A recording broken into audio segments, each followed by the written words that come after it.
Hola, en este documental acerca de la psicología cognitiva, quiero hablarte acerca de cuál es el concepto de la psicología cognitiva, cuál es su objeto de estudio, cuáles son sus principales representantes, cuál es el objeto de estudio de la psicología cognitiva, cuáles son las áreas donde se aplica la psicología cognitiva, cuáles son sus métodos y para qué sirve la psicología cognitiva en el día de hoy.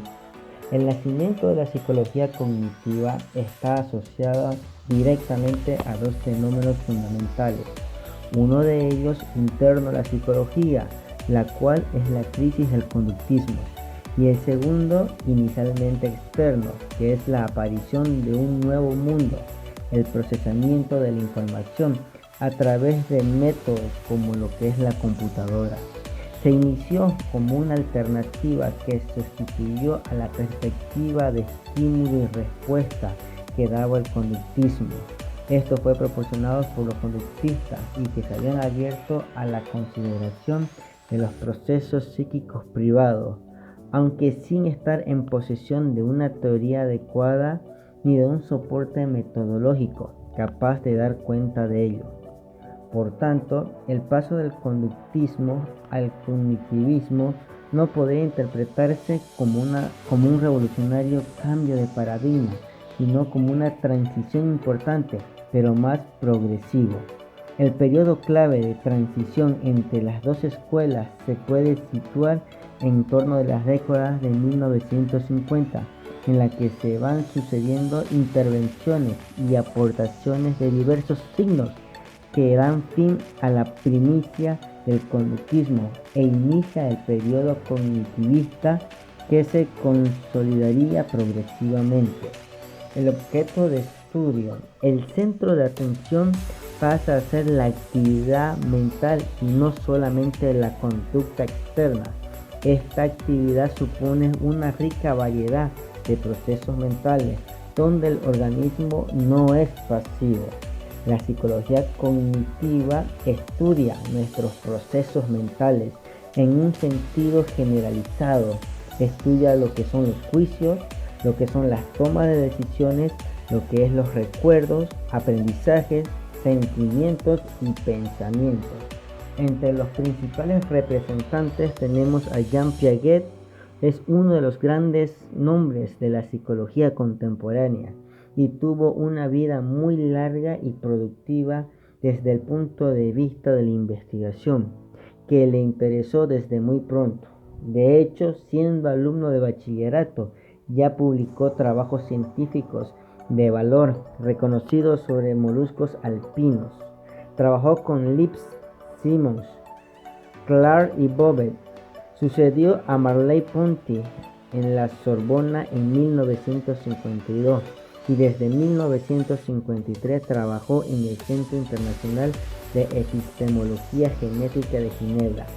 Biólogo de formación, se centró inicialmente en test sobre la inteligencia, pero pronto trasladó su interés a la inteligencia en sí misma y en concreto a su desarrollo, que es el gran tema en la que se descuelga y gracias al que se hizo un hueco en la historia de la psicología. Su influencia ha sido muy grande en la psicología general y en la psicología del desarrollo de la inteligencia, y en consecuencia en la psicología infantil, que es donde se forma la inteligencia. Inicialmente esta influencia se limitó en Europa, pues en Estados Unidos dominaba el conductismo, refractario a estas ideas. Con la aparición de las tendencias cognitivas, la situación comenzó a cambiar y giró completamente a partir de 1963, cuando publicó la obra de Fabel, La psicología de Jean Piaget. Por eso, por lo que se refiere al cognitivismo, se puede decir que Piaget influyó en su desarrollo, pero no en el origen. Si bien desde otro punto de vista se puede afirmar que ya era cognitivista ante litteram, es decir, que en Estados Unidos la corriente comenzase a tener fuerza. En su pensamiento se pueden describir dos temas fundamentales. Número 1. La concepción de lo que es la inteligencia.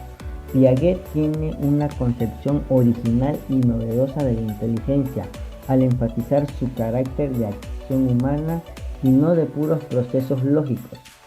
Este tipo de actividad se alcanza solo al final del proceso evolutivo, pero antes hay muchas fases previas en las que la inteligencia opera y actúa de modos y formas muy diversos que hay que conocer para tener de ella una visión integral. La perspectiva de desarrollo llevó también a Piaget a subrayar el aspecto adaptativo de la inteligencia y del comportamiento en general, que se entiende como un resultado o consecuencia de la interacción del niño con el medio en busca del equilibrio y que tiene dos direcciones fundamentales. Número 1, la asimilación, que es el medio donde se adapta el organismo, y la acomodación, el organismo se adapta al medio. Jean Piaget habla de las fases del desarrollo de la inteligencia, que es el proceso donde comienza el dualismo inicial, es decir, una falta de conciencia diferenciada del yo por parte del niño, que irá desapareciendo con el tiempo a medida que, entre otras cosas, que éste desarrolle su capacidad intelectual. Los pasos fundamentales por los que esta transcurre son las siguientes. Número 1 es el periodo sensoriomotriz, que es desde los 0 hasta los 2 años. Sus rasgos más característicos es la adquisición en la permanencia de los objetos, que se manifiesta en el famoso juego del cucutraz. El niño aprende que no porque un objeto desaparezca de su visión, desaparece realmente, sino que aunque no lo vea, sigue existiendo. Se trata de una importante adquisición intelectual, pero no de carácter lógico. Esta viene después. Número 2. Tenemos el periodo preoperacional, que abarca desde los 2 a 6 años. El niño comienza a poder representar objetos por medio de un significante diferenciado, es decir, se produce la primera separación entre el objeto y una posible representación. Esta adquisición es fundamental para el lenguaje, la imitación y el juego, el dibujo y la imagen mental. Número 3, tenemos las operaciones concretas, que abarca desde los 7 a 12 años. Hay un inicio del razonamiento, es decir, de capacidad de conectar intelectualmente situaciones o hechos, lo que permite al niño realizar operaciones concretas y simples. Y número 4 están las operaciones formales, que abarca de los 12 años hasta que el niño consigue la edad adulta. El niño consigue superar los razonamientos de lo particular a los pensamientos o razonamientos hipotéticos y deductivos, es decir, al tipo de pensamiento capaz de partir de un pensamiento proporcional y trasladar posteriormente los resultados al plano concreto para comprobarlo. La diferencia fundamental con la fase anterior se puede expresar diciendo que el pensamiento concreto es la representación de una acción posible y el pensamiento formal es la representación de una representación de acción posible. Como segundo representante los tenemos a Vygotsky. Es conocido sobre todo por haber desarrollado una psicología social e histórica en la que, de acuerdo con las premisas marxistas, el predominio funcional y estructural corresponde a la sociedad. La obra del psicólogo ruso no se ha convertido en la base de muchas teorías e investigaciones sobre el desarrollo cognitivo en las últimas décadas, sobre todo desde la perspectiva de lo que se conoce como teoría sociocultural del desarrollo. La teoría sociocultural surgió a partir del trabajo de Vygotsky como respuesta al conductismo. Su idea principal se basa en la idea de que la contribución más importante al desarrollo cognitivo individual proviene de la sociedad. Vygotsky creía que los padres, parientes, los pares y la cultura en general juegan un papel importante en la formación de los niveles más altos del funcionamiento intelectual. Por tanto, el aprendizaje humano es en gran medida un proceso social. El aprendizaje tiene su base en la interacción con otras personas. Una vez que esto ha ocurrido, la información se integra a nivel individual. Cada función en el desarrollo cultural del niño aparece dos veces, primero en el nivel social y luego en el individual. Primero en medio de otras personas y luego dentro del niño. Esto aplica igualmente para la atención voluntaria, la memoria lógica y la formación de conceptos. Todas las funciones superiores se originan como relaciones reales entre individuos. Las zonas de desarrollo próximo de Vygotsky son cada una de las etapas en las que se encuentra el niño a la hora de aprender, donde Vygotsky estableció 3 etapas del aprendizaje. Número 1 está la zona de desarrollo real. Es el equivalente a lo que el niño sabe. Por tanto, se trata de la situación actual en la que se encuentra el niño. Es el punto de partida desde el cual planificaremos hacia dónde queremos que el niño o la niña evolucione. Número 2 está la zona de desarrollo próximo, que es la distancia entre el nivel de desarrollo real determinado para la resolución independiente de problemas y el nivel de desarrollo potencial determinado mediante la resolución de problemas bajo la guía de un adulto o en colaboración con otros que son más capaces. Y número 3 tenemos la zona de desarrollo potencial. Es lo que el niño no sabe. Es por tanto tarea del profesor determinar el objetivo y hacia dónde quiere llevar el aprendizaje del niño, es decir, cuál será el siguiente paso de aprendizaje. Número 3 tenemos a Leontiev y Luria.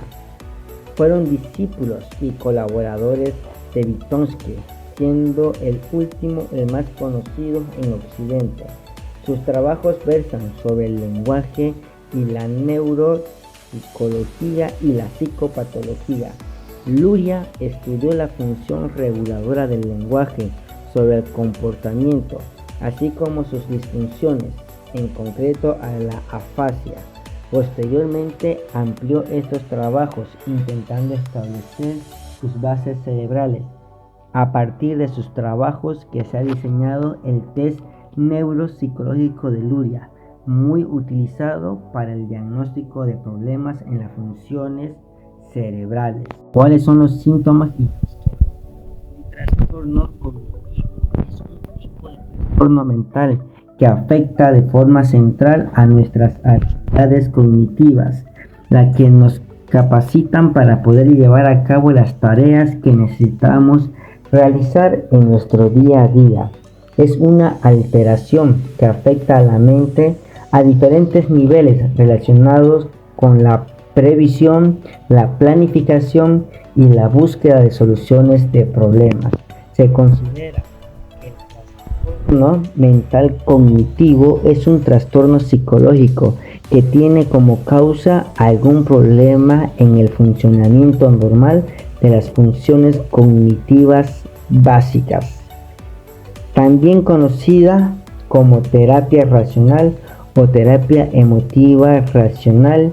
Consiste en una terapia de dirección activa, filosófica y empírica que se centra en la resolución de problemas y perturbaciones emocionales y de conducta, y cuyo objetivo radica en conseguir que el paciente lleve una vida más feliz y satisfactoria. Gracias a este tipo de terapia, la persona puede identificar y comprender las interpretaciones y suposiciones ilógicas o erróneas que afecta para sí, y así cuestionarla. Finalmente, la creación de formas más saludables de pensar conduce a la persona a nuevos sentimientos y comportamientos más apropiadas para las circunstancias que se aborda en la terapia. Los objetos de estudio de la psicología cognitiva.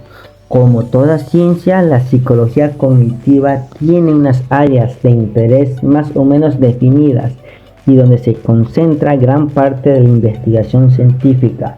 Entre sus objetos de estudios más relevantes se encuentran, número 1, la atención. Dentro de los estudios que comprenden la psicología cognitiva se encuentran aquellas áreas relacionadas con las capacidades neuronales para adquirir, administrar y hacer uso de la información externa que le es suministrada. Aún hoy en día se siguen existiendo pruebas y estudios en laboratorios arrojando nuevos resultados sobre las respuestas cognitivas de los participantes a ciertas situaciones determinadas. Número 2, tenemos la percepción. Una de las principales características de la teoría cognitiva es que esta ciencia se enfoca en analizar las influencias de los factores externos y las consecuencias conductuales de la exposición a las mismas a través de la percepción individual de cada persona. Los primeros psicólogos cognitivos tenían muy claro que para llegar a una comprensión científicamente más precisa sobre las respuestas neuronales y biológicas al entorno, la psicología cognitiva debía tomar en cuenta la percepción del sujeto de estudio para establecer una hipótesis más confiable. Número 3, tenemos el aprendizaje. A finales de los 90 y principios del 2000, una parte importante de los estudios de psicología cognitivista comenzaron a mostrar mayor interés en los estímulos cognitivos y su influencia sobre el proceso de aprendizaje. En la actualidad, muchas escuelas e institutos de estudios superiores están mostrándose más receptivos a la posibilidad de usar los principios de la psicología cognitiva como una herramienta para la transmisión y retención de la información. Número 4 está la memoria. Un objeto de estudio del cognitivismo son todos los patrones y procesos neuronales que entran en juego dentro de los seres humanos para ejecutar cada una de las acciones relacionadas con la memoria.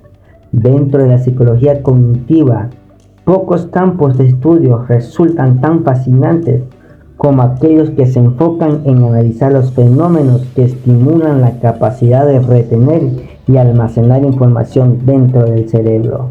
Los pensamientos. Resulta muy complicado hablar de psicología cognitiva sin mencionar la influencia de los pensamientos que posee un individuo y cómo los mismos desencadenan ciertos tipos de reacciones o determinados estímulos exteriores. Ya dentro de las primeras teorías sobre psicología cognitiva, los expertos comenzaban a planear el rol que juegan los pensamientos sobre las reacciones y ciertos patrones de conducta. El lenguaje. La lingüística y las habilidades para procesar la información a través del lenguaje verbal y no verbal es otro de los objetos de estudio de la psicología cognitiva. Al hablar de lo cognitivo en psicología, el lenguaje es el elemento que muchos expertos consideran intrínseco dentro de las ramas de estudio que posee la psicología cognitivista. Esto se debe a que el mismo es transmitido por medio de una serie de estímulos auditivos y visuales, áreas donde se aplican sus principios de la psicología cognitiva. La utilidad de los conceptos o teorías de la psicología cognitiva permiten que sus aparatajes teóricos puedan trasladarse a otras disciplinas o ámbitos.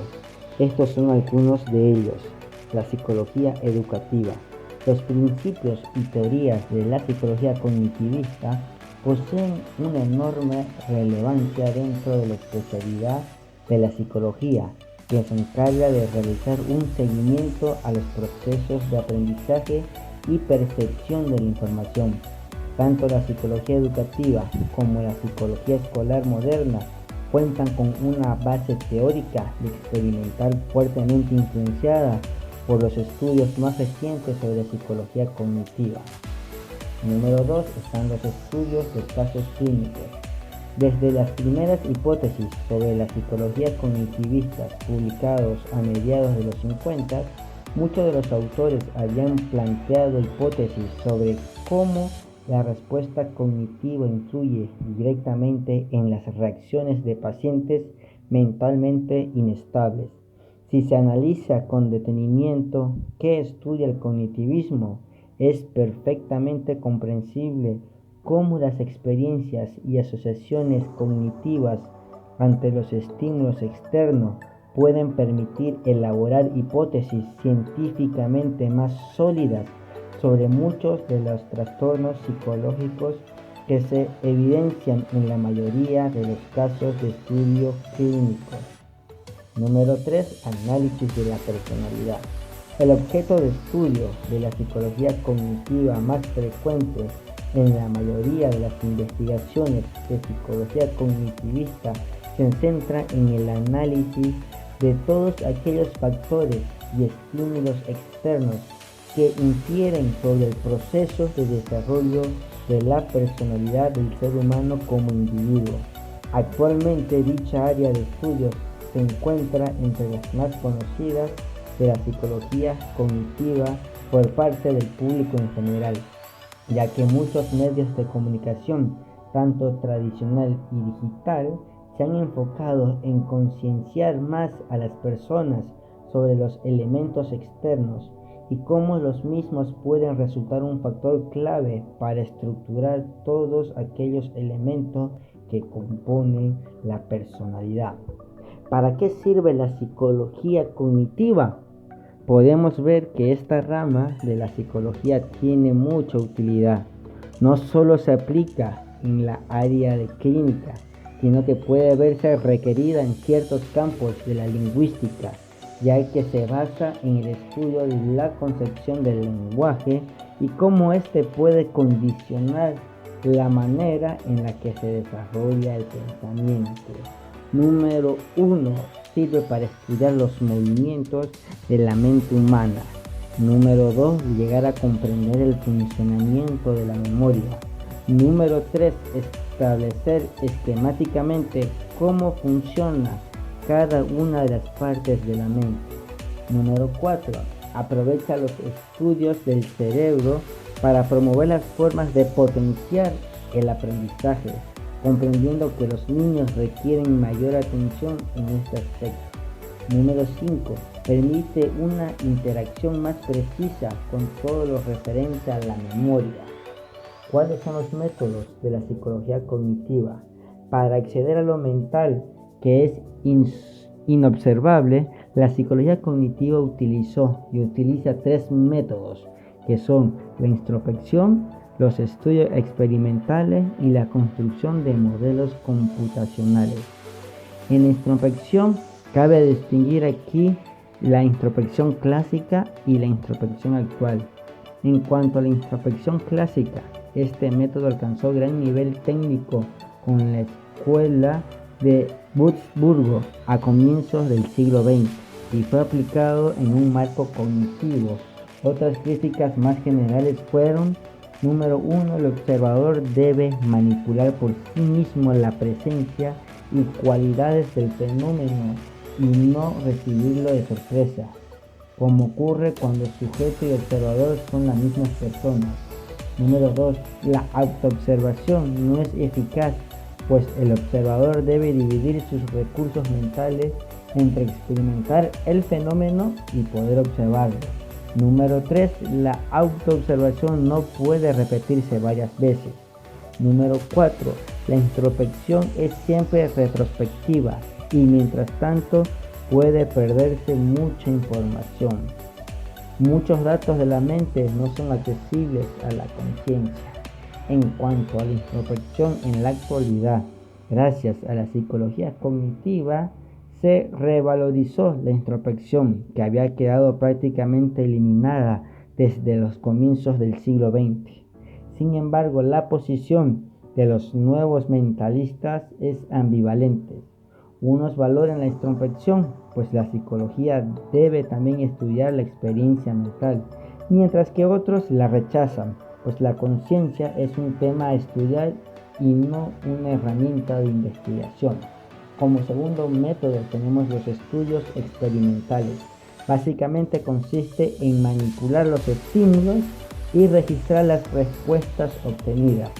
Entre ambos, la psicología asociacionista incluía eslabones asociativos, los que debían ser muchos y muy complejos para estudiar la conducta inteligente. En cambio, el cognitivismo interpone entre el estímulo y la respuesta el sistema cognitivo, constituido por estructuras, representaciones y estrategias. La psicología cognitiva utilizará dos paradigmas experimentales: los estudios cronométricos y el aprendizaje verbal. Número 3, y como último método de la psicología cognitiva, tenemos la construcción de modelos computacionales. Son métodos de investigación empírica, pues sirven para conocer mejor los procesos mentales, pero sobre todo sirven para depurar formalmente las teorías. La psicología cognitivista hoy en día. Hoy en día, la psicología cognitivista se ha convertido en uno de los pilares teóricos más sólidos para el desarrollo de sistemas computacionales y algoritmos con capacidades de procesamiento y almacenamiento de datos más precisos. Aunque puede parecer algo contradictorio, el campo en donde la psicología cognitivista ha ganado mayor terreno es dentro del área de estudio que analiza los procesos cognitivos del desarrollo. Derechos reservados para la materia de escuelas psicológicas, Universidad Privada, Domingo Savio 2023, Santa Cruz, Bolivia. Narrador, Iván Leonardo Salvatierra, La psicología cognitiva. Dirección, María Jocelyn Rúa. Edición y guión, Rosa Flores López. Coordinación literaria, Sebastián Castro.